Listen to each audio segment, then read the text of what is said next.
say welcome everyone to our Helping Students Find Their Medical or Health Career Path panel. And we are recording this session today so that we can share it with others in the future. My name is Marcy Seavey and I'm the STEM coordinator at UNI and MC for our panel today.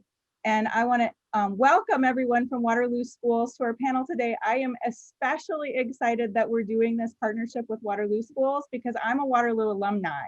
And so it was my K-12 teachers throughout the district that helped me find my way to my STEM career. And so to be able to do something where we can maybe help today's students find their path through health and medical careers is really exciting.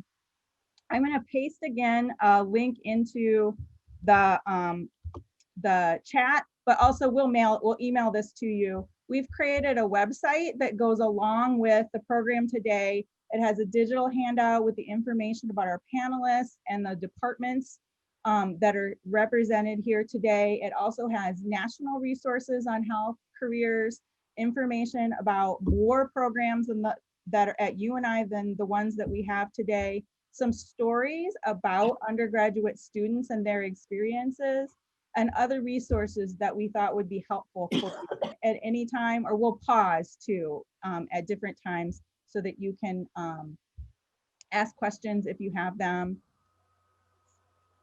So we have panelists here from 5 different departments. And I'm going to begin with some prepared questions, but I will pause for questions from you from time to time as well. Let's begin by meeting our panelists. Please share your name and title and the majors you're representing today, maybe a couple of careers that those majors lead to, and we'll do this in, I think it's alphabetical order, starting with biology. Well, hello, good afternoon. So my name is Nilda Rodriguez, and I'm from biology at UNI, and I teach several classes that are biomedical, including microbiology as well as cellular mechanisms. Microbiology in particular, I teach for the nursing students and other students in allied health sciences, and it's from an infectious disease perspective, which will be the most relevant for their formation as professionals.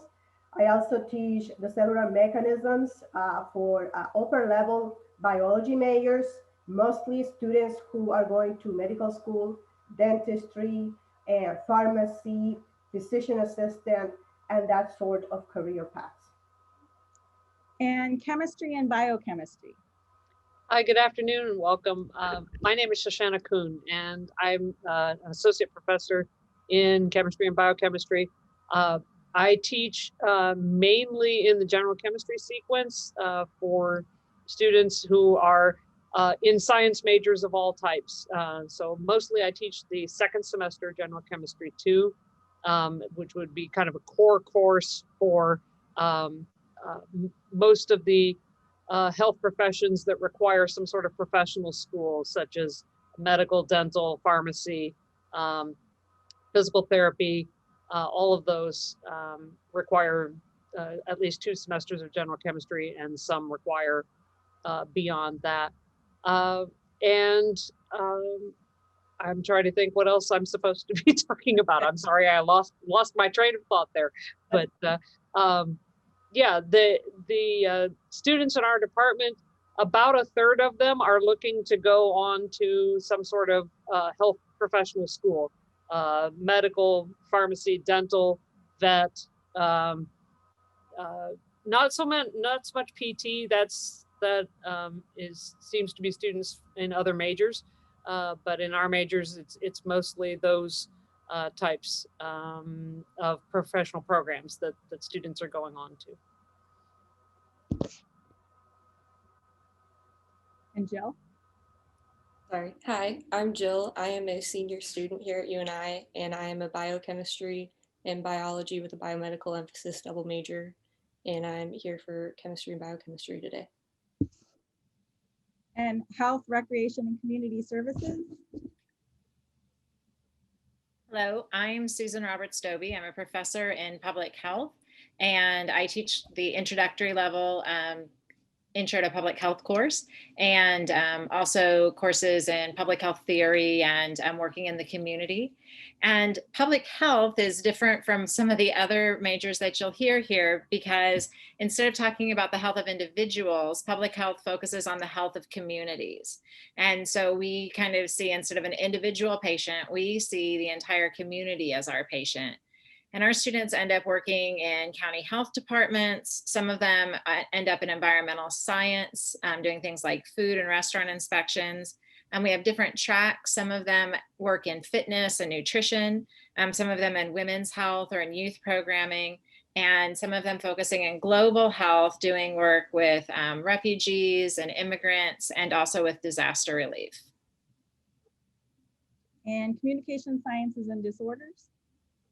Yes, I'm Lauren Nelson, and I am representing our undergraduate major in communication disorders, which has both a pre-audiology and a pre-speech language pathology option, and then also our graduate program in speech language pathology.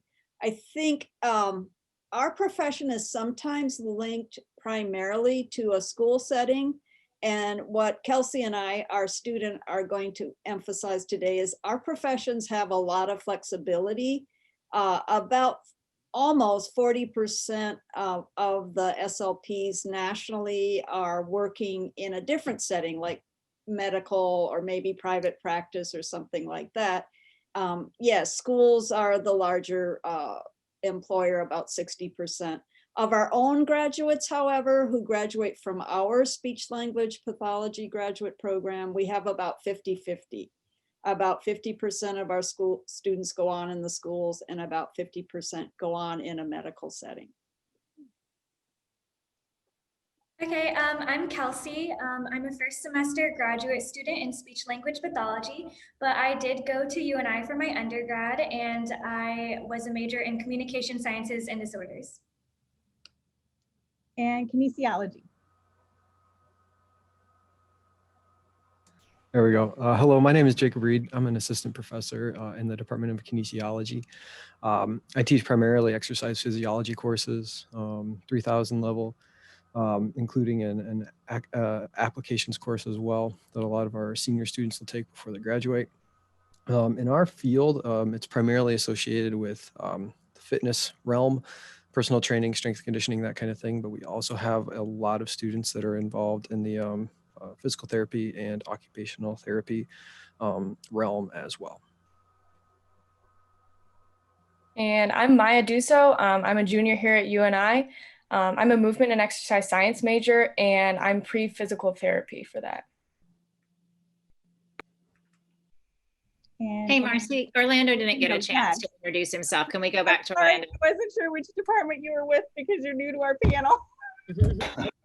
I'm Orlando Garrison. I'm a public health major in emphasis in global health and community nutrition. I'm a senior. Great, thanks for introducing yourselves. I would like to start with the students. Could you share with us something unique about your department? Particularly, are there any experiences that you've had that make your department special?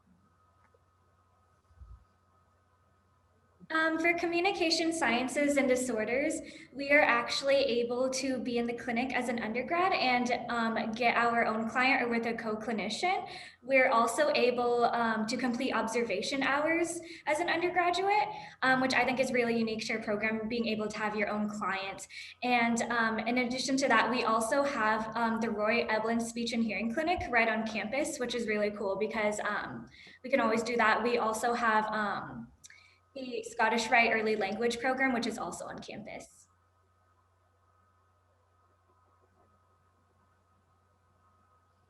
Yeah, in the Department of Chemistry and Biochemistry, it's very easy to get involved with research. A lot of the professors are doing that, and there's opportunities to do research full-time in the summer or to continue during the school year as like an additional class.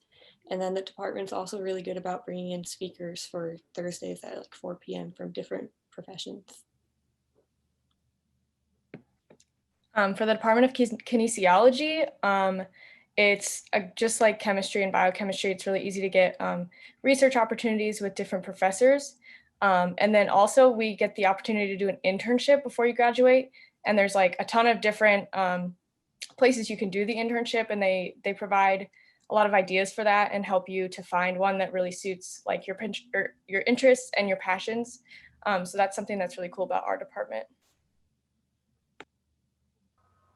In the public health field, yeah, we do a lot of hands-on activities, community service, lots of research, and just get an understanding on what emphasis you want to take on into the next level. And faculty, do you have anything to add about the unique programs that your department offers to its students? I think I would just add a couple of things. We have a very strong National Student Speech Language Hearing Association group, and that's actually pretty true nationally too. So I don't want to just push UNI, but that group does a lot of great professional development. Our own student group actually sponsors a professional conference every year. And our department also has research opportunities, and some that might be more medically related. Dr. Laura Pitts has a swallowing laboratory, and both our undergraduates and our graduates are able to work with her and work with people who have swallowing disorders. And then Dr. Lisa Kopp has a voice laboratory. She's actually more interested in prevention of voice disorders, and I think there's actually a little bit of a public health element to that. But you know, she also has worked close with our music faculty and students to develop some programs related to that. We have on-campus audiology clinic, and so Dr. Jamie Gilbert is able to provide students audiology experiences if that's the way they're going. And then also we have a more technically oriented component of our field. We call it augmentative and alternative communication, but it actually involves things that are similar to like tablets and computers that provide voice output opportunities for clients who have severe disabilities. And so our undergraduates get opportunities to work in a lot of different areas of the field if they have that interest. One thing you'll find at UNI in public health or at any public health program is a really strong focus on internship and externships, but opportunities for students to be out in the field working. And we require a 400+ hour internship at the end of our program, which is analogous to some of the other programs you'll hear where the student will do a research project and they'll have their own research project. Ours analogous to that would be this long-term internship at a community-based program. Some here in Cedar Falls, some around the world. It just depends upon the student's interest. But that's not just UNI. Every public health program in the country is going to really be focused on that. I would say chemistry has a lot of variety in terms of research projects. We have faculty at our institution, and you know, this would be true pretty much everywhere, that are doing all different kinds of research. So at our own institution, we have an astrochemist who is looking at biomolecules that might be forming in the atmosphere of Saturn's moon Titan, and what it would have been like on the early Earth. And so he's doing kind of solar radiation of gas mixtures. And then we have biochemists who are working on pancreatic cell cancer. And we have biochemists who are working on DNA and how it winds itself into those little packets in the cell, because DNA is this huge molecule and it's actually pretty stiff. And so how does it wind itself up into a little chromosome? And all kinds of other different research projects. One of our organic chemists is a natural products chemist. And so he is looking for antibacterial, anti-tubercular, anti-cancer agents in natural plants. And so there's all kinds of things going on that are chemistry, but have relationship to health and biology in some way. Well, I will, there was not a biology student, so I will give an answer that hopefully will encompass what the student would say, what the faculty have been reviewing about the program, as well as answering this. It's all in the same answer. This is the beauty of it. So in biology, I think biology and chemistry are a little bit more similar because there's a lot of interactions, and to really understand biology, you have to have a basic and strong fundamentals in chemistry. Otherwise, it will not make sense. And the more physiology you learn, the more obvious that becomes. Now, that being said, we also have many different research opportunities. Our students are able to do research with faculty, and they can do that for just one semester. Or in my case, I had a student that she was an undergrad, biology, biochemistry double major. She was with me for over 2.5 years.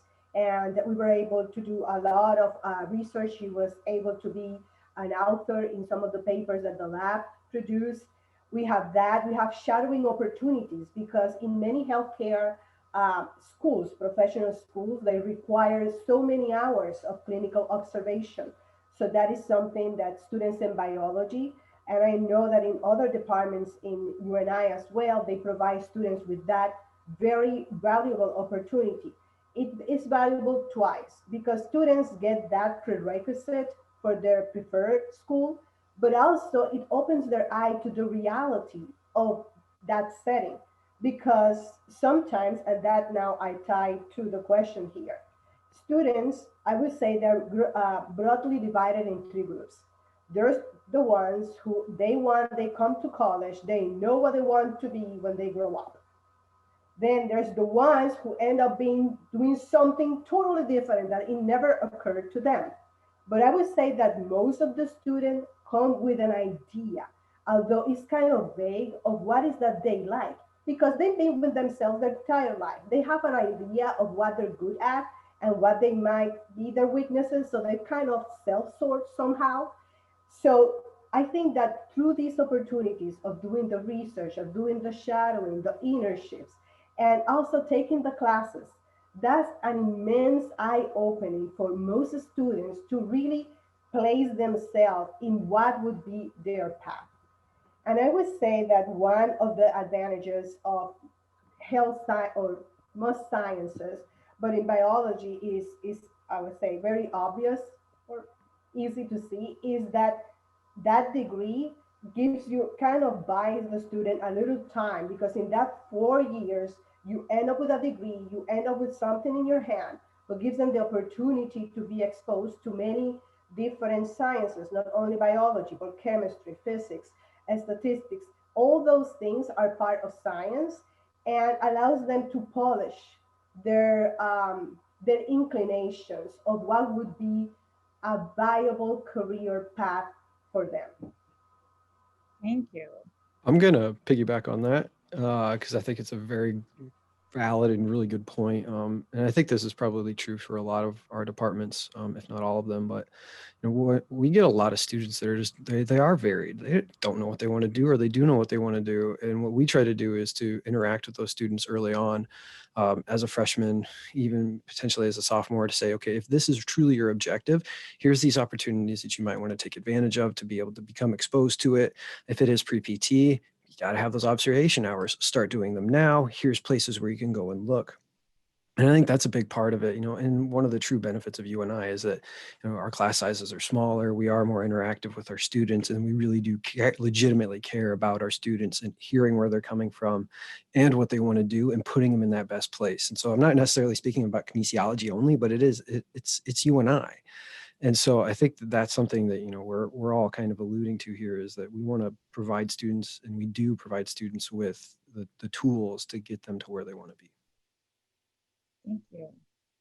So students, I got a question in the chat that I think that you can help with most, and that is there anything from high school helped you find your way here to where you are now? When I was in high school, I reached out to some speech therapists in the community and I asked if there was any chance to observe them.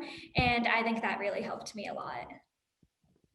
And if I could add from the perspective of talking to students who have come into our field, they also have sometimes had a volunteer activity in high school where maybe they've helped out in an organization that serves people with some type of disability, or even like a classroom that serves children with a disability, and that they talk about that, and that's helped influence their choice.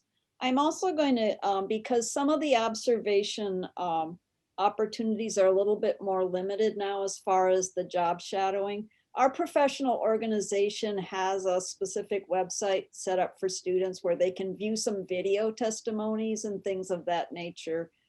In lieu of maybe being able to do a personal observation, they can hear from professionals talking about their careers. So I think that might be a good resource that could be used for sure at the high school level. They definitely have some materials geared towards students trying to make that decision about what I want to do. Great. I will add that to our medical health research page too. Other things in high school that helped you find your way to where you are now. Yeah, so my high school had something that sounds very similar to what you started doing in Waterloo, where we had a set of like 8 dual credit courses called like health careers. And so I got experience with medical terminology in both the 75 and the 150 hour CNA, and also intro to health careers. And that really like broadened what I knew of careers in the health field. And then also allowed me to kind of narrow it down for when I went to college, and then shadowed those careers to really narrow it down even further to just like one. Very cool. Do you want to do a shout out to your school that did that? Yeah, it was Southeast Polk High School. Awesome. Any other high school? Actually, I just kind of stumbled across this later down my years, so it really wasn't my first option, but I'm happy with where I am now. I am so glad Orlando said that, because I was waiting to say I've never met yet a high school student who knew that public health was their career. This year, because of COVID, we've had a couple freshmen coming in declaring public health, but never in our history have we had freshmen come in knowing this was the path for them. We're what they call a found major. People come in, they end up going to career services. Career services gives them some tests. Public health is one that pops up on their on that battery of tests that might be a good career for them. We have people who are in the education field who find that teaching isn't the right for them. We have people that start off in sciences and decide that. And all these people who kind of have this, I want to change the world and I want to help people, but it's not healthcare and it's not teaching.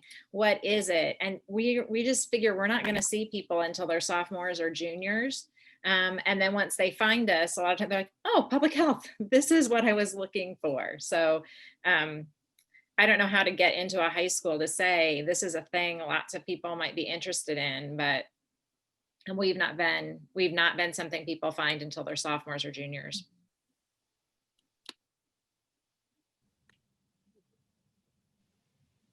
Okay, my next question is about, it's kind of about the same thing we're talking about. Would the faculty in each department talk about different career paths in your sector of health and medicine? Like, what's the difference between some in careers that someone has if they seek a 2-year degree, if they seek a 4-year degree, if they go on for master's, PhD? What is kind of the spectrum of careers in your area in health? Well, I'll start then. So I think that, for example, one of the classes that I teach is microbiology for allied health and nursing students. And that could be a poster child example of what could be a variety of career levels, literally from 2, 4, 6, or plus years, because Now, some students are pursuing a doctorate in nursing practice or a PhD in nursing, which, by the way, if I might say this opportunity, there is a dire need of nursing faculty. And we need nurses, but also we need nursing faculty. I would say this as a I'm going to say side point, but the University of Iowa tried to increase the enrollment of the nursing school, and then they realized that had more students than they have faculty. So this is a real career. I only have had 4 students so far that have told me that they would be interested in being a nursing faculty one day.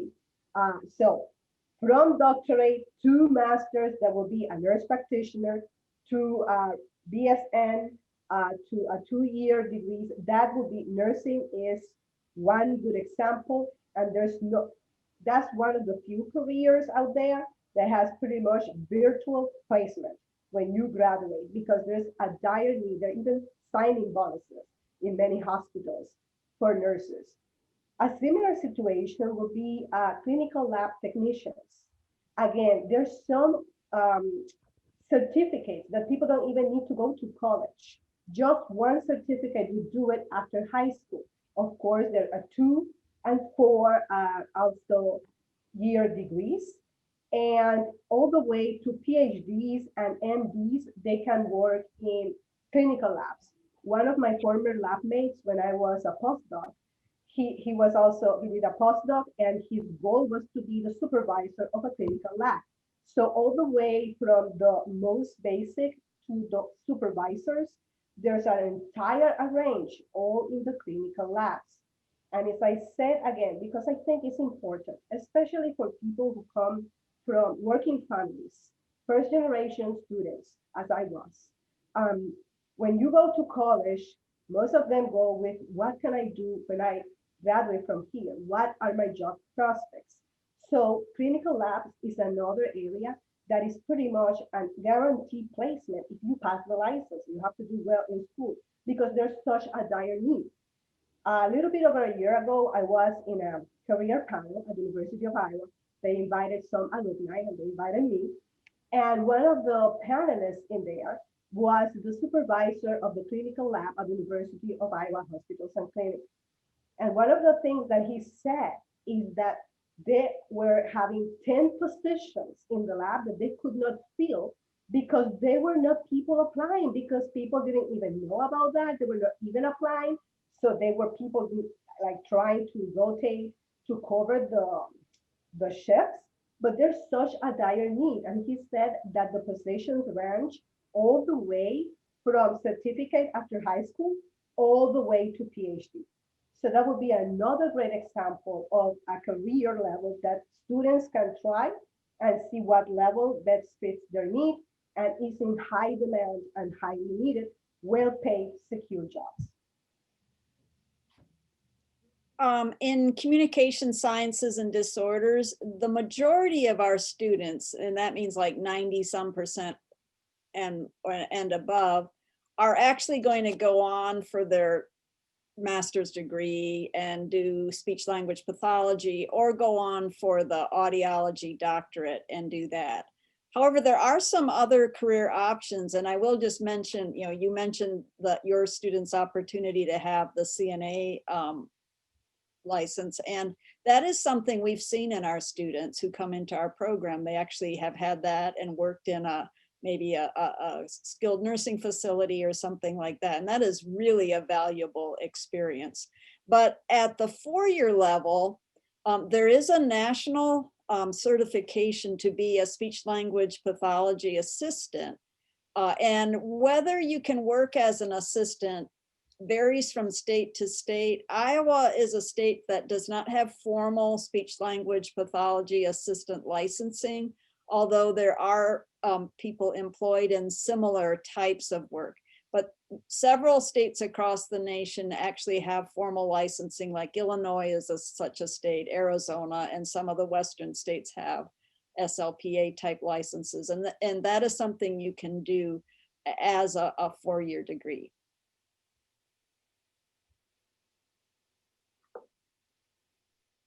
I agree with Lauren. We've had multiple students who come in with CNA. That seems such a great basis for just about anything in the health field, to familiarize yourself with interacting with patients and patient care and terminology. At the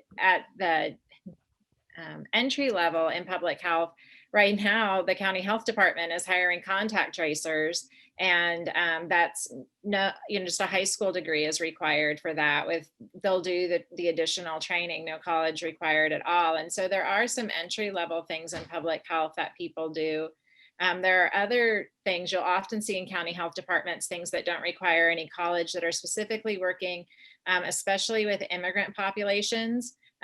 We call them promotoras typically, but it's when they're like lay health educators. Will train public health people, will train people that are already embedded in a community to do community health work and to improve the health of a population, because when culture is a barrier, it's more important to train people about health, and easier to train people about health than it is to train people who know about health how to work in a specific culture. And so there are some entry level things like that. There are just 2 positions open at our county health department for positions like that just in the past few months. Most of our positions are at the BA level. At the MA level, what our degree is an MPH, a Master's in Public Health. The University of Iowa offers that. They have a very large master's degree program, more than 400 students in it. And many people go on to get their MPH. Des Moines University also has a program a number of our students have attended and really enjoyed. At the master's level, these words that COVID has made so normal for all of us now, people train in epidemiology is a really common field. Although you can also get to epidemiology with a biology degree also. And of course, at the PhD level, we have lots of people doing research, but the vast majority of people in public health are going to hang out at the BA or the MPH level.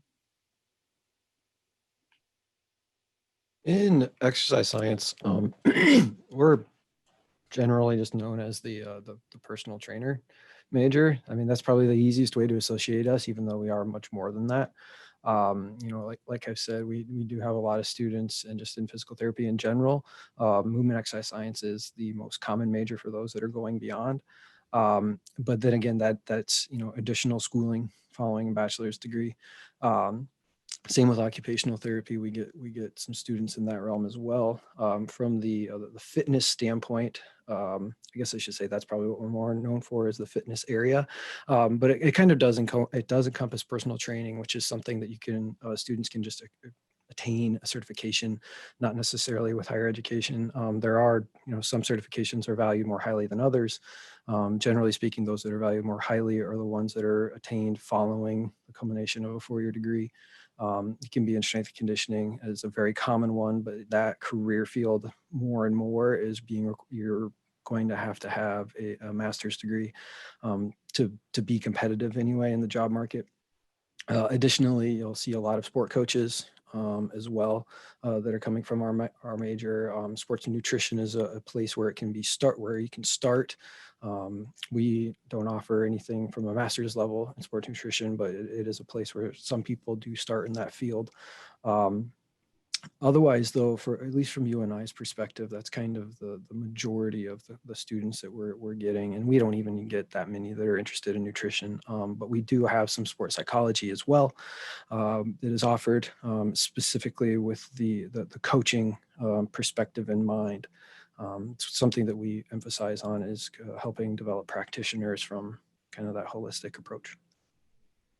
And then I guess finally the PhD, again, you can become a university professor, do research, that kind of thing. It is absolutely possible to get into that realm.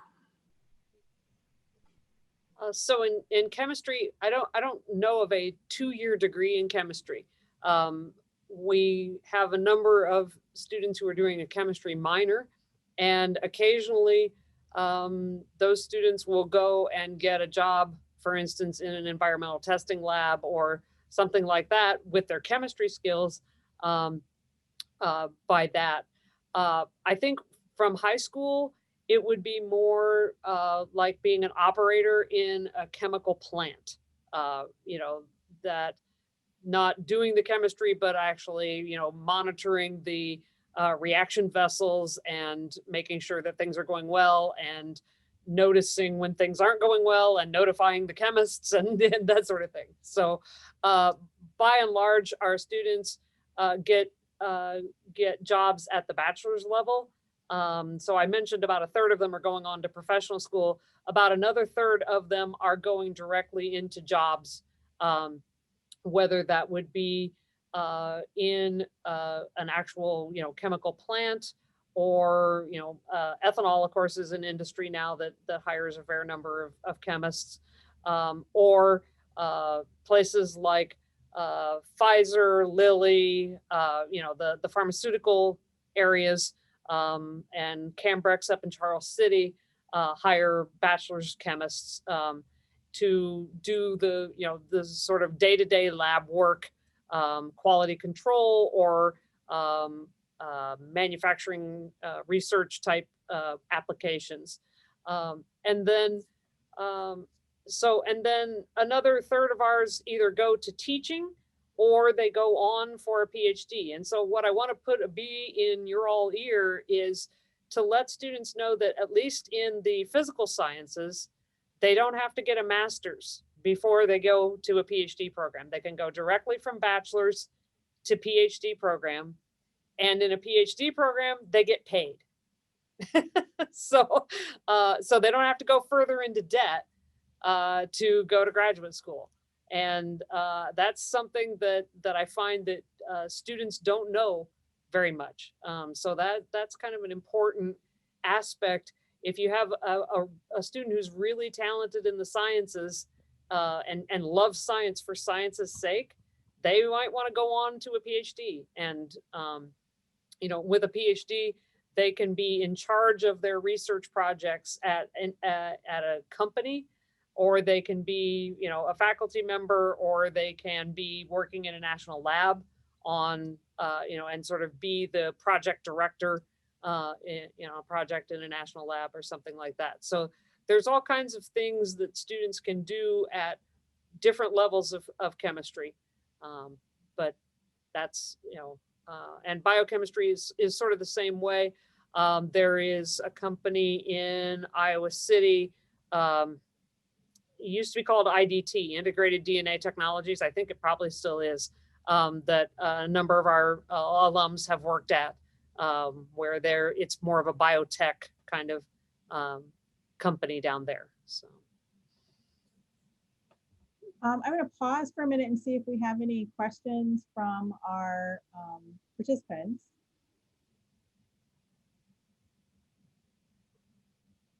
Let me just ask the group, what questions do we have?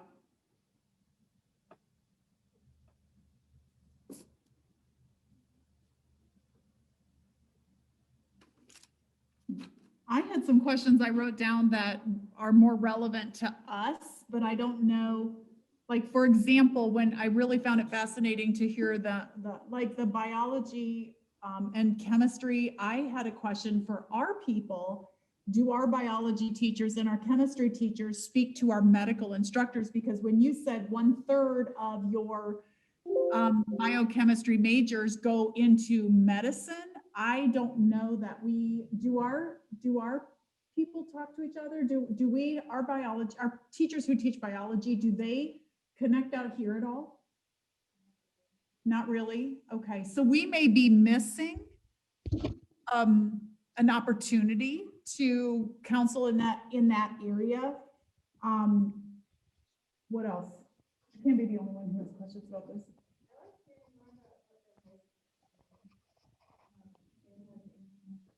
So Brooke says that she appreciated hearing what some of the high schools were doing to steer students in the way and helping them understand. So maybe, anything in that, if there's anything else in that realm, like and it could be your faculty could also say, what do you hear your students saying that helps them determine the pathway? Because that's what we're really working on here in Waterloo Schools. We want to be an organization that has a systemic way that we counsel students and steer them when they graduate from us, one thing I do with kids, you know, if I see them wherever, I might see them at the grocery store, whatever, I will ask them the question, so what has happened in high school that has helped you determine your path?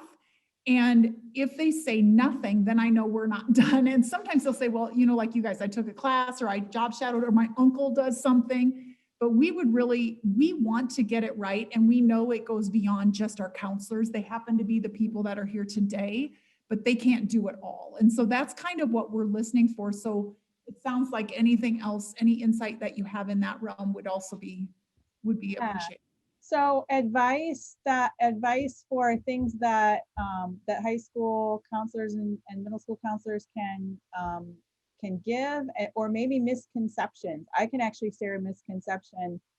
I work a lot with our undergraduate researchers across the college, across the university, and I have had 3 different undergraduate researching students tell me that someone at their high school told them there's no such thing as a researching scientist anymore.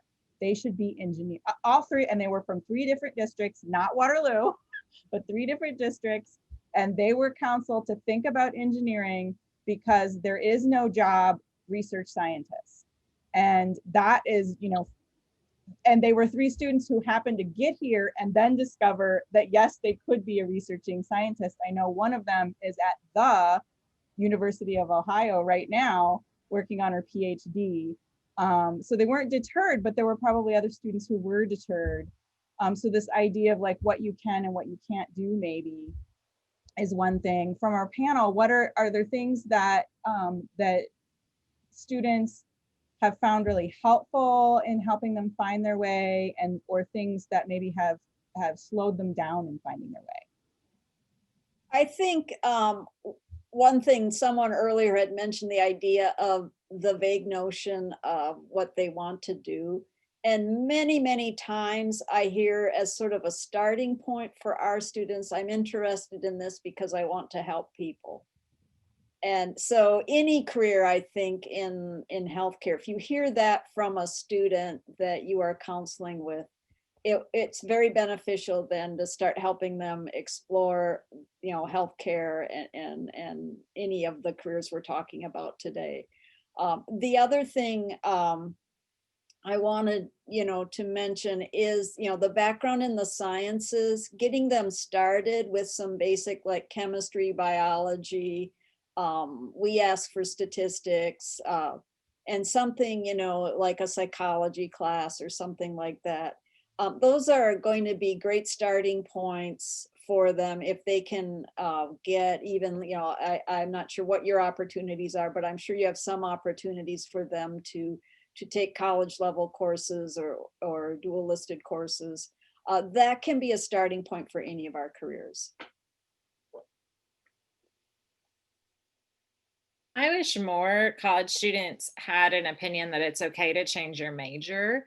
And most of them do, but I'm a perfect example. I came to college, I have a degree in Spanish. I went to college to be a high school Spanish teacher. Then I was hired to deliver some health education. And then I was hired to translate some health education. And the next thing I knew, I was a double major in health and Spanish. And, you know, studying something that I loved, Spanish, allowed me to find something else that I loved, public health. And I feel like, I mean, I remember the day that I changed my major or added a major, and that was terrifying to be like, oh, I was wrong. At 17, I made a wrong choice about the rest of my life. And I remember changing my major and then feeling like I'd found the right place for my future. But I talk to a lot of students who are scared to change their major because that meant they were wrong. And I wish we just said over and over, you're probably going to change your major when you get to college, and that's okay. Those classes aren't wasted. You learned something in them, you grew from them, they changed who you are. I don't use my Spanish every day anymore. It's really rusty, but it changed my brain and it made me a better person. And I don't regret having this whole other degree that isn't my career field at all. So I highly recommend exploring until you find a good fit. I would also say that when I came into college, like I remember doing an assignment in high school very vividly, and it was supposed to like, what career do you want to get into? And I said athletic training, quite literally because I had no idea what it was. Dead serious. I didn't know. I didn't like. I just thought that in my head, training meant physical, like personal training, that kind of stuff. And then I got to UNI and did the exploratory stuff and determined the route that I actually wanted to take. And so I think, especially in kinesiology in our major, sometimes people don't necessarily associate it with a college degree. It's like, oh, I can actually go to college for that type of scenario. So it's, you know, not specifically about kinesiology, but it's just about what the options that are actually available that they can go through to know. And so when those conversations are happening, they say, hey, I'm interested in health. That's a fantastic way to start it. And then all of these options that we're talking about and representing here can open up, and you can become much more detailed in that conversation. I know job shadows were already mentioned, but it can be really intimidating to try and even figure out where to start when you like decide you want to do a job shadow, trying to figure out who to contact, what field you want to shadow in. So something at my high school that was really helpful was we had a program set up, and I believe it was through our local community college. And it was basically a program to help connect students with workplaces so that they could get in for a job shadow. And so there were like flyers throughout the school, like advertising it. And all you had to do was go on the website and fill out a really short application and specify like a few fields you're interested in. And they would help to like connect you with a person to shadow. So that was like a really cool thing that they had at my high school that helped me personally. But yeah, job shadows were really helpful.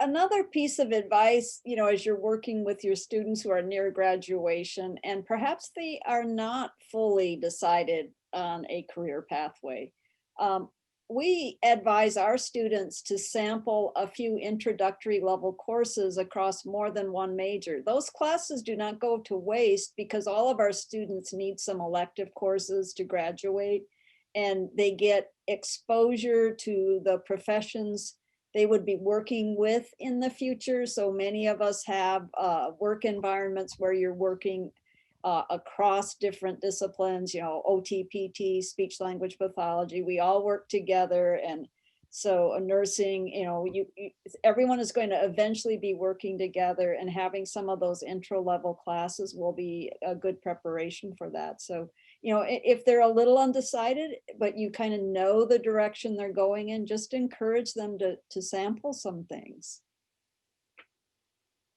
And I would say that for a high school perspective, they're still very young, they're still making up their minds, and that's a very good, important message that they don't have to make their mind by the time they're 17 or even by the time they're 22.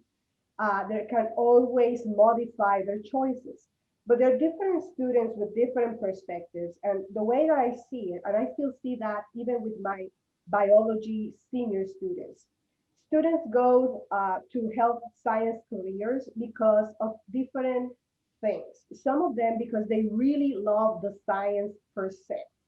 And I would say that might be a smaller group, that they're like just science, hardcore science. And there's some students who go there because of the job security. And if they can take the science and they don't mind the job, they're doing something good and they're having a good job. And I will never, I'm going to say, discourage that, because we need healthcare workers at all levels. And there's even a bigger group, I would say, that is there because they want to help people out. And for those people, you know, there's so many different levels that they can do that, from a second to a 2-year degree, all the way to a doctorate degree. They have so many choices. And this is something else that I tell my students a lot. And it's that science is one of those rare areas in which it has space for all types of personalities and abilities. You don't have to go all the way to a doctorate if you don't want. You can do a very successful, fulfilling career with a 4-year degree, with a 2-year degree. There is space for the people's person. A lot of people in healthcare are people's person, and they enjoy the interaction, physical therapy, communication disorders. They really love helping people one-on-one, very close contact. There are other people, like some of my very good students, who are very smart, who love science, who want to help people from a distance. And that's okay too. You can be a pathologist, you could be in a clinical lab, you could do biomedical research. So do not put yourself in a little cage. Think about all the possibilities, and that is okay to change. And some people realize that maybe they thought they wanted to do something, and you always modify. And as I tell students, if you change your mind, that means you learned something important. So there should be no self-consciousness of changing your mind. That should be ingrained in everyone's mind. Yeah, I'm gonna piggyback off of that. For some things that we did at my high school that tied into that are we had a lot of like guest speakers come in. Like we had an OT, we had a physician, we had a speech language pathologist, we had more than that, but I can't think of them all right now, where they would come in either like weekly or bi-weekly and just present on what they do in the day-to-day setting and create space for question and answer so that students can like be exposed to all the variety that there is in health science. And then we also had like projects where we had to research a different profession and then present it to the class. So then we got to hear even more from each other as we looked into them and then shared with everyone.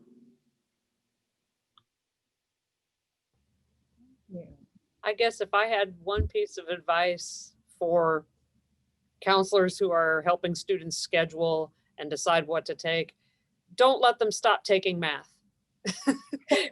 Because they're going to have to take some math in college, no matter what major they are. And so I always, my heart sinks when I'm talking to a student at orientation who wants to go into, health career or whatever, but they didn't take math when they were a senior. And so they're a little behind the game because now they have to take some additional math classes to get to where they want to be. And if they had kind of kept at the math, then they'd be okay. The other thing I want to emphasize is in this idea of deciding on what you want to do with your life when you're 18 or whatever, 17 or 18. I didn't know what I wanted to do with my life until after graduate school almost. I mean, I had very rudimentary decision-making processes, even as in a bachelor's degree. I went to college thinking that I would teach high school chemistry.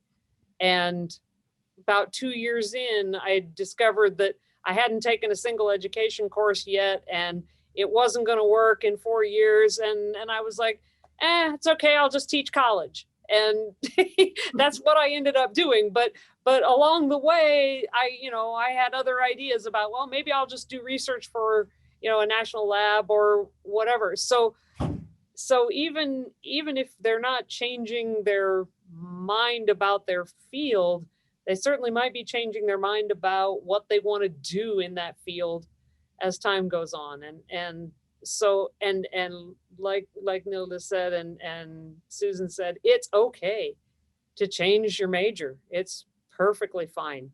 80% of UNI students change their major. And so if you want to give them a statistic, that's a good one, because it's more common to change than not. So Shoshana, you actually highlighted 2 questions I've been wanting to ask that I added to my list. And the one is, are there any courses that you would recommend that they encourage their students to take? And also, are there any courses that are available for college credit at high school that you'd rather they actually wait to college to take?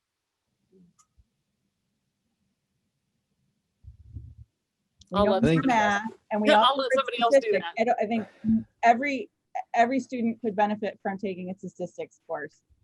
Definitely. Yes. What else? I think one that can become a little bit iffy because it depends on what the student wants to do is anatomy. And that some especially like in the PT realm, they want to see anatomy from college, not necessarily from high school credit.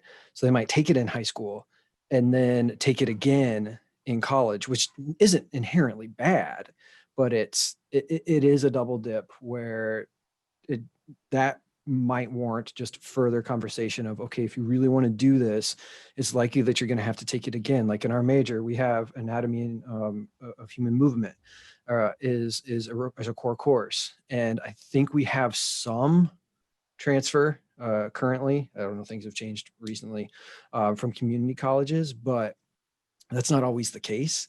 And so it is one for anatomy specifically that warrants further discussion on if it's worth taking in high school for college credit, or if it's going to be better for the student in the long term. Like here, we have anatomy through biology that has the lab associated with it.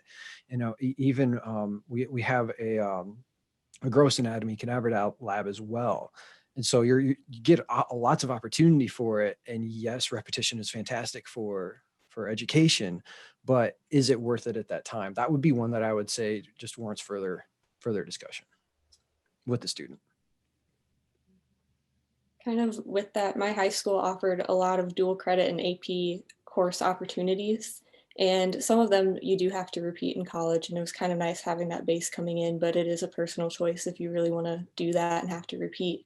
And another thing to keep in mind, I'm applying to medical school right now, and some of my AP classes don't count towards medical school, but they did towards undergrad. So it's really important to look at where you want to go in the future and kind of keeping an eye on those prereqs to know like, oh, well, I'll have to retake an English class because my AP English won't count. But again, it's not a huge deal. It's kind of up to the person themselves if they're willing to do that.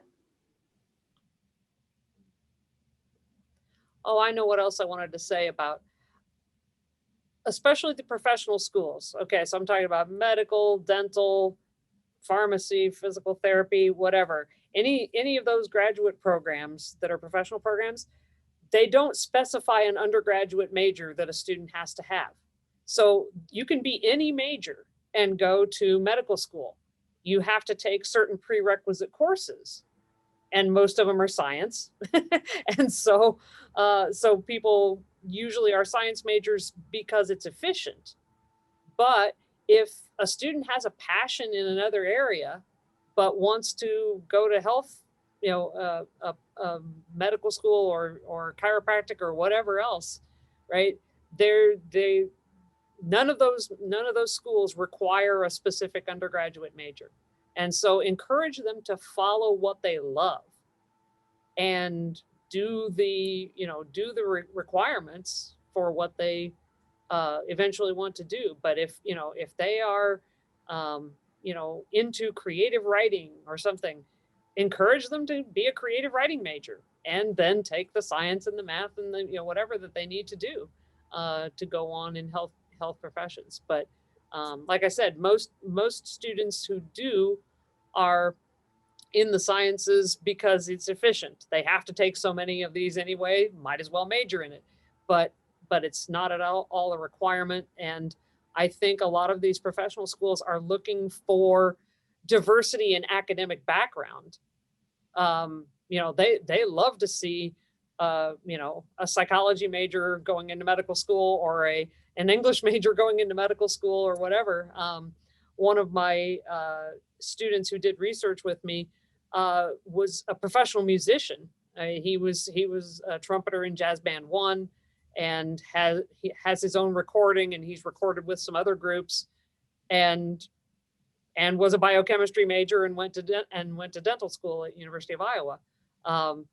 But I'm sure that all of that music background in his application made him stand out, because it's like not everybody has all of that. Yes, I actually, in the website that we created for this day, I included an article that speaks just to that idea of, if your students want to go on to professional programs, doctor, vet, that they can really be any major, and things they should think about related to that. And it does include some of the statistics about how many biology majors, chemistry majors, public health majors, law majors get into the different programs as well.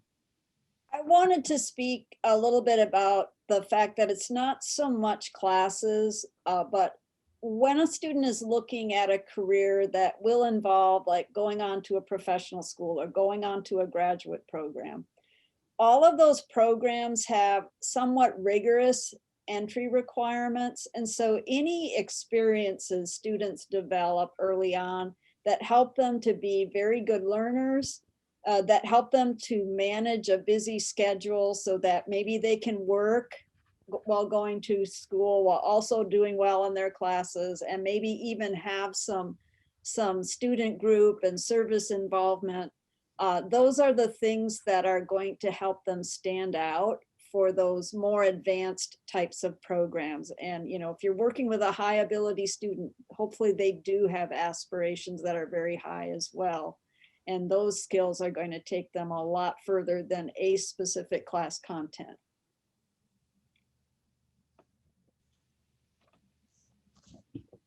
The second question related to what Shoshana was saying a couple minutes ago was, you know, we know so many students do switch, and they switch all sorts of ways, but it is probably most common that students in your majors switch between your majors a lot.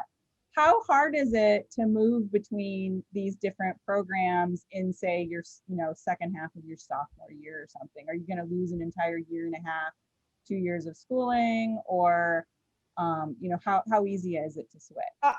Our program, and I'm not sure if this is true of all undergraduate programs in our field, but we actually have a plan of study that will allow a student to very easily complete our program in 2 years. So they could maybe even transfer at the beginning of, or change their mind at the beginning of their junior year. But we also created that program to be sort of transfer friendly. So we try to ease the way for our students who start out at a community college, earn their AA. We don't want to delay their graduation beyond the usual 4 years in college. So we have a program that we think is very meaningful. They get all of the same learning experiences, but we just did a little bit of change in how we schedule our courses, and they're able to complete in 2 years. So that would be true for a transfer student. That would be true for a student who changes their mind while they're at UNI. That's the same with ours. It's for our major, it's 39 total credit hours, and it's designed specifically. You get a transfer that comes in. Okay, 2 years, no problem. You're still on that 4-year plan. You have a student after their sophomore year, if they say, I totally want to change up, maybe move to us somewhere else. They move to us, they'll still be on that path. And so that's kind of the biggest thing, is that, you know, there are a lot of elective credits potentially available anyway, depending on the major, of course. But if they do change and they're staying within the same area, it's like we've already talked about, it just makes them more diverse from an education standpoint. So it's kind of a win, even if they do choose to take that route. Our major is the same. A student can come in and do in 2 years. In fact, Orlando, you are a transfer student, right? And are you going to be able to finish everything in the 2 years you're here? Or did you come in as a sophomore? I can't remember. Yeah, it's easy. It's 2 years for sure. Okay. The other thing that public health and biology and chemistry actually are all working on together starting in the fall is that we've set up a way for students who are biology majors and will complete chemistry, or complete the biochemistry degree, is that they can double major in public health starting in the fall. And because there was already some overlap, you can only do this in our environmental health emphasis, but it'll essentially, I think it's 21 hours of additional coursework, and they'll be able to get a double major in biology or a double major in chemistry. And so we don't think those are going to be people who are interested in working in public health and add a biology degree or a chemistry degree. We think those will be people who are already in those degrees who can then get a focus in public health. So essentially it'll be at the level of coursework of a minor, they'll be able to add that. And I'm really excited about that, because that tells me there'll be more perhaps healthcare workers that are headed out that are thinking about the community as their patient, not just individuals as their patient. And and almost the number of hours they'll need for their university electives, they'll be able to double major. So I'm excited about that change in curriculum in the fall. So there will be some space for students who wanted to perhaps move, or I don't really think of it as a move. I think of that as an addition. I don't think that's going to be any students who are going to move majors.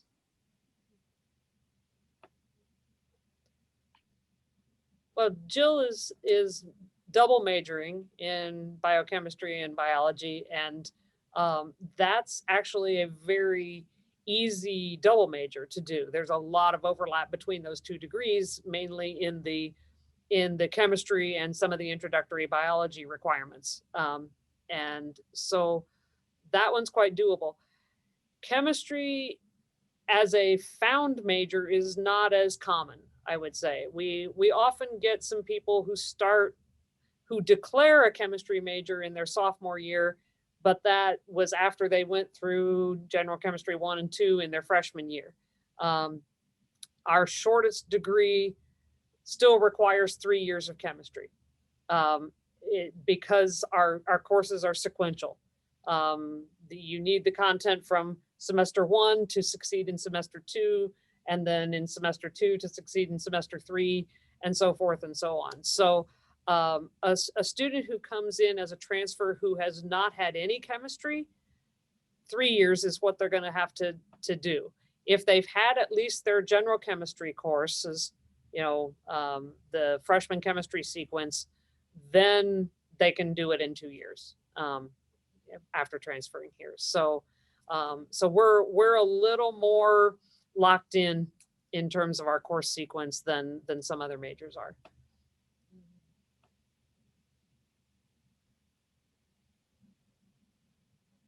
Okay, I'm going to stop one more time for questions from our audience.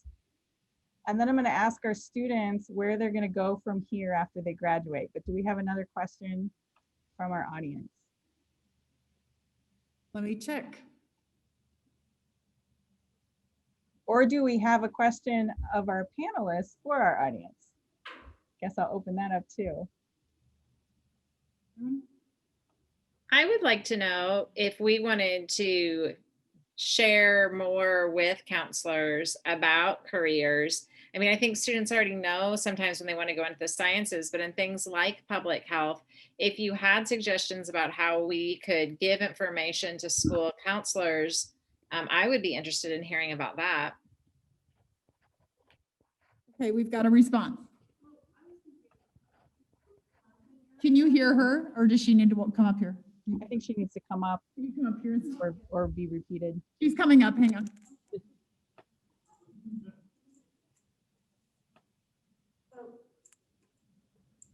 It would be interesting if for each content area, say you have a student that's really enjoying their chemistry class, that in the chemistry class, there's a poster that says, do you like this class? Here are all the different careers that maybe that would be related to your love of this class. And maybe for public health, that falls under some of our sciences or health class, or we have these beautiful trees that go along with our career center, but maybe we need to think about our content areas that relate a little bit more to four-year and professional degrees that are even beyond maybe what we offer at the Career Center. So like if you're loving math class, what could you do? And then maybe have career ideas posted all over our math classes. Well, that sounds like a job for me to work with on the departments with. Any other ideas? I would say that for students, maybe at the high school level, there are all types of students, and there will be students who will love science for the sake of it, even though sometimes science sounds scary. But I think the students, some students might be interested in this type of careers based on job security, as also in how to help people. And I have had many students who have gone on and finished their degrees, and they have done well. And they tolerated the science enough to get their degrees, but now they're out there in the hospital helping people and really doing something that they really enjoy. even though organic chemistry was not the thing that they dream about all night and all day. I know that, Shoshana. Trust me, it's not the thing I dream about either. Actually, what's my favorite? Well, biochem, maybe chemistry. But yes, so sometimes I tell students that because I think students, especially when they're in high school, they still think of a career kind of a soulmate.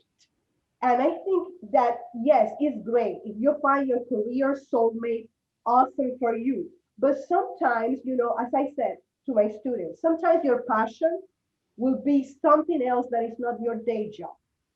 And that's totally fine too. It might be your hobby, it may be your family, it might be your church, whatever it is, that could be your passion. But if you need stability, you need to put food on the table, pay your bills. Maybe you're not choosing nursing because you just love to know about the chemical bonds in the microbes. That's not your thing, but you love helping people, helping the patients, and you need to understand how infectious diseases work. So sometimes it's good for students to get out of a niche, out of that soul-made mentality of a job, and know that they can do several things that as long as they can tolerate the classes and as long as they can tolerate being in that environment, because not everybody's cut off for a certain job, whatever that job it is, then it is okay. And it's a viable and a very good way to go through your life. So I'm a little bit more pragmatic because I realize that most people, as I said, it's okay. Your passion doesn't have to be your day job. And that's totally fine as well. The analogy I'm using right now for that for students is like, your degree might not be a taxi, it might be more like a bus. And so, taxis take us to exactly the address we want to go, where buses just get us in the neighborhood. And so maybe think about, you are getting something that gets you close to where you're headed, but maybe not that exact space. And that's enough. That's exactly what you're saying too, is that's enough. Sometimes that degree gets you close to where you want to go, and then you can figure out those tiny details to make that last little direction possible once you get into the right neighborhood. Okay, students, where are you going from here? If you know, or as of today, what do you think? After I graduate from undergrad here at UNI, I plan to go to physical therapy school to get my doctor of physical therapy and then become a physical therapist someday. After I graduate, I plan to be a speech language pathologist. I'm not sure what setting yet. There's I could do in the schools, in the hospital setting, private practice, NICU. There's skilled nursing facility. There's really a wide variety, but some kind of speech language pathologist. Yeah, so I'm in the process of applying to medical school. So fingers crossed, I'm hoping I start in the fall. I need to be accepted first. And so I'm looking at both osteopathic and allopathic medicine as a possibility. Yeah, once I graduate, I plan on sticking around and going to grad school at UNI. Great, thank you so much. I will throw out one other possible idea for connecting your students to these careers. We probably can't do it this year, but for hopefully next year, the last couple of years, we have had a day-long school visit by I can't remember what school, but a school in Northeast Iowa, where they toured different departments that had health careers and got to do something in each department. So we went to communication sciences and disorders, and they got to give little mini hearing tests and also a cognitive test to their peers, learning about different kinds of things that speech pathologists and audiologists do. We went and spent an hour in the Syndaver lab in biology, and it was just a free hour, and they got to go and put their hands all over these synthetic cadavers and ask questions and see all the different things that are in the lab. And I actually thought that it was like you're giving them 50 minutes on their own without any actual presentation. The kids loved it. And they asked so many, we had 3 faculty there who answered questions about where students were going in different careers and things while they were able to be in the lab. I'm trying to think what else we did. We visited 4 different departments and did a different thing in each department. So that might be something that in the future, when we can have large scale class visits without social distancing again, you'd contact my office to set that up. And then I would contact departments, and maybe we could do like an all health sciences day or something like that as an opportunity in the future. One last chance for a last question from our audience. Just checking here quickly. Anything? Well, I know we have college fairs. Can you hear me? We have college fairs. Okay, she's coming up. And then I have one, it's not a question, it's a comment. Maybe might be a good way to end, but we'll see. Marsha? Well, and we have college fairs where, you know, we bring lots of students onto campus and college visits. We have great connections with UNI college admission counselors. But I'm wondering, like, if there's a way to go the other way, like what Sheila was saying, not just posters in the room, but somehow connecting teaching professionals on campus at UNI with our content teachers or our career center teachers. So there can be more, not that everyone's going to go to UNI, but, you know, that they can see for themselves exactly what I could be pursuing, you know, as a college major or career. I mean, we talk about it, but sometimes it's nice to come from the source too. Yeah. Yeah, I think that would be great if we could find a way to do that and figure out what that would look like. I know that if invited, our faculty have gone to events at high schools, and we are more than willing just to talk about speech language pathology and audiology as professions. We love our program here at UNI, and we think we do as well or better than anyone around the Midwest, but you know, we understand that your students are going to be choosing from a variety of possibilities. So we're happy to just talk about the professions and promote our professions.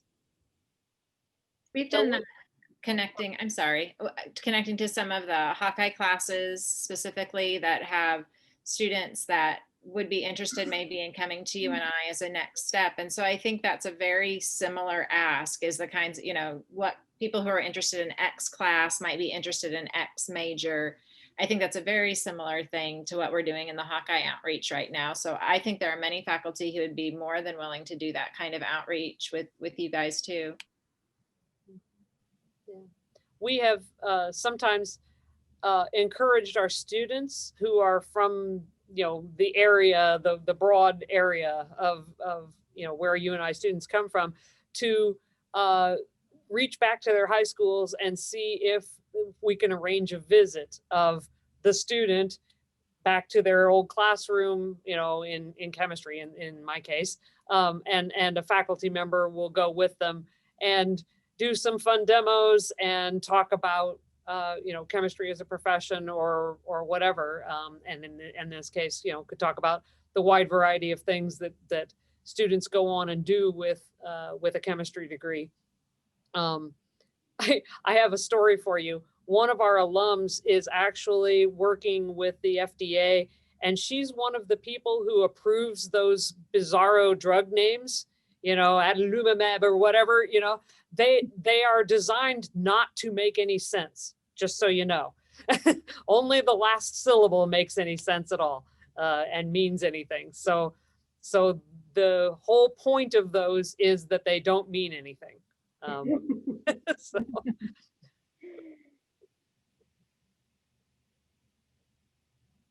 All right. Did you have a comment, Jane? Oh, you're muted. Sorry about that. Got it? Okay. Can you hear me now? First of all, we just want to thank you for your time. We know for the faculty and for the students, we know that you just gave us an hour and 20 minutes so far of your time and any prep time that it took to get ready for this. So we are grateful for that. The Career Center and the work that we're doing at Waterloo Schools is truly designed to give kids opportunities to learn more, to explore in a really low stakes environment where they can do so at no cost. You know, we have been watching the college retention rates, and if you even Google them, and I don't know what UNI's are, I don't know what your freshman retention rate, but I know that, you know, nationally it's about 3/4 of the kids return for their sophomore year, about 1/4 of the kids don't return.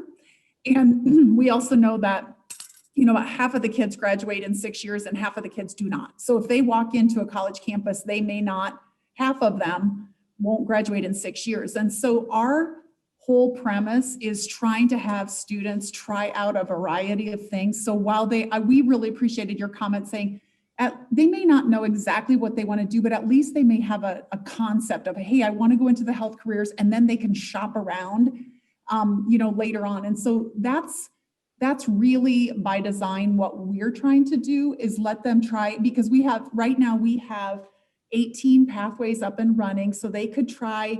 I mean, we had a student who had finished their graduation requirements, and instead of graduating early, decided to come out here full time and took advanced manufacturing in the morning, and then came back and took culinary in the middle of the day, and then came back in the afternoon and did some nursing, right? So they got a chance because they really did not know what they wanted to do. And so that's okay with us. We also like it when somebody has a passion and they just really want to dig in deep. That's okay too. We consider this a low stakes environment where the kids don't go to college and then back out of something and then go into something else and then back out and then never finish. And all they ended up with was debt.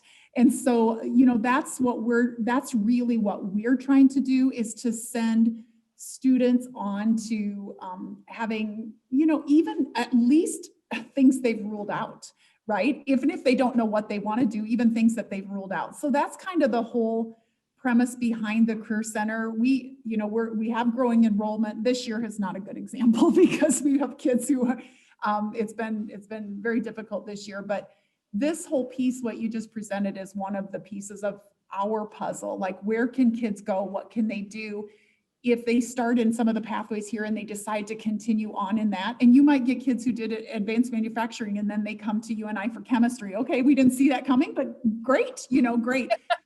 Yeah, there you go. But we're, you know, so that's really what we're trying to do in a fairly low stakes, low cost environment, where at least low cost for the kids, not necessarily low cost for Waterloo schools. But that's why we appreciate your time just telling us what options are out there and how we can better prepare our kids for what's available. Well, yes, thank you so much for joining us today and for letting us talk to you about these programs, you know, our programs, but also in general about medical and health careers. And there are so many different options available for your students. The idea for this panel actually came up because we look at what over 30,000 students who take the ACT every year put down as their interest areas for their future career. And medical something, health something is 5 or 6 of the top 10 things that they put down. But finding that, you know, they found the neighborhood, but they haven't necessarily found the house that they want to be in. And so hopefully now we've shared some ideas of, you know, what that neighborhood looks like and what the house looks like with you. So thank you to my panelists, and thank you to our guests, participants, for listening for this time. The opportunities are so bright for your students. I would just like to again thank everybody for coming today.